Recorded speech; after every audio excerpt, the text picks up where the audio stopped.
पुण्यात फ्लॅट घ्यायचा आहे. पण कुठे घ्यायचा, कसा घ्यायचा, कुणावर विश्वास ठेवायचा? फसवणूक तर होणार नाही ना? योग्य दरात मिळेल की नाही? मोठं कन्फ्युजन आहे. चला तर मग सर्व कन्फ्युजन दूर करण्यासाठी संपर्क साधूयात सारंग अहेर यांच्या रेरा रजिस्टर्ड ड्रीमोरा रियालिटीशी. संपर्क सारंग सुधाकर अहेर, ड्रीमोरा रियालिटी. मोबाईल नंबर 82 83 93 91 आणि 62 62 90 910.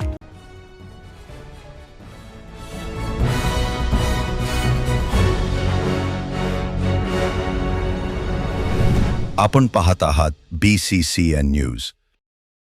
करवंड महोत्सवात पार पडला छत्रपती शिवाजी महाराज आणि महाराणी गुणवंताबाई यांचा प्रतिकात्मक विवाह सोहळा. आमदार श्वेता महाले यांचा पुढाकार, मंत्री शिवेंद्रराजे भोसले यांच्यासह जिल्ह्यातील विविध आमदारांची उपस्थिती. छत्रपती शिवाजी महाराज आणि त्यांच्या पत्नी महाराणी गुणवंताबाई यांच्या विवाहाला 370 वर्ष पूर्ण झाली आहेत. महाराणी गुणवंताबाई यांचं माहेर ही बुलढाणा जिल्ह्याच्या करवंड या ठिकाणी आहे. या ठिकाणच्या इंगळे घराण्यातील 2 मुलींचा छत्रपती घराण्यात विवाह झालेला आहे आणि त्यामुळे या वर्षीपासून आमदार श्वेता महाले यांच्या पुढाकारातून करवंड महोत्सवाचं आयोजन करण्यात आले होते. सार्वजनिक बांधकाम मंत्री आणि छत्रपती घराण्याचे 13वे वंशज शिवेंद्रराजे भोसले यांच्या प्रमुख उपस्थितीमध्ये आज छत्रपती शिवाजी महाराज आणि महाराणी गुणवंताबाई यांचा प्रतिकात्मक विवाह सोहळा मोठ्या थाटामाटात पार पडला. या विवाह सोहळ्याला आमदार संजय गायकवाड, आमदार सिद्धार्थ खरात, आमदार मनोज कायंदे, पुरुषोत्तम खेडेकर यांच्यासह हजारोंच्या संख्येने शिवप्रेमी उपस्थित होते. या दरम्यान छत्रपती शिवाजी महाराज आणि महाराणी गुणवंताबाई यांची वेशभूषा केलेल्या दाम्पत्याची थाटामाटात मिरवणूक काढण्यात आली. दरम्यान लाठीकाठी, तलवारबाजी, दांडपट्टा यासह अनेक चित्तथरारक प्रात्यक्षिकं सादर करण्यात आली.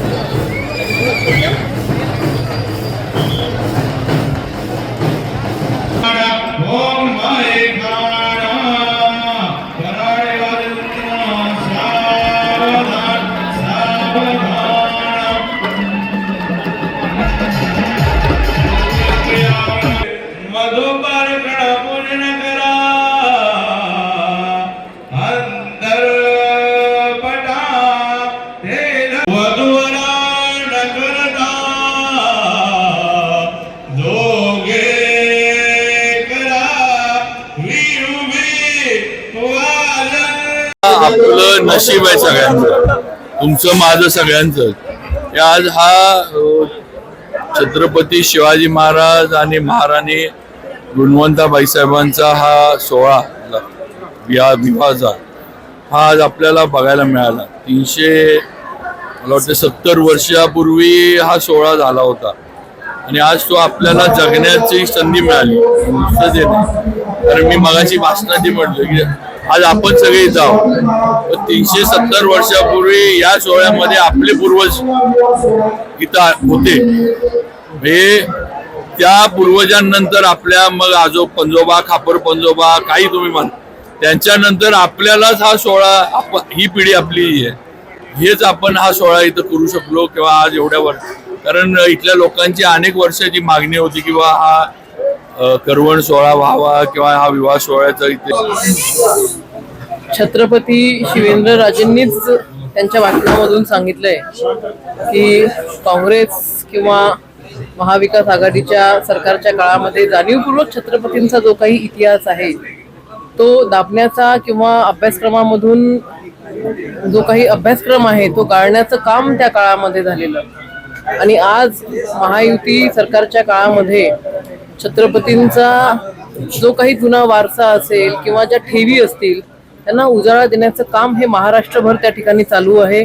आग्र्यालाही पाहिलं आपण, आग्र्याला एक भव्य दिव्य अशी त्या ठिकाणी छत्रपती शिवाजी महाराजांची जयंती त्या ठिकाणी निघते. छत्रपतींचा एक अश्वारूढ भव्य दिव्य पुतळा त्या ठिकाणी आग्र्याला सुद्धा महायुतीच्या काळामध्ये होऊ घातलेला आहे. आणि त्याच पद्धतीने आज आपण बघतोय की हे जे चिखली तालुक्यातलं करवंड शहर आहे, करवंड गाव आहे, या करवंड गावाची ओळख ही 52 बुर्जी गाव म्हणून त्या ठिकाणी ओळख होती.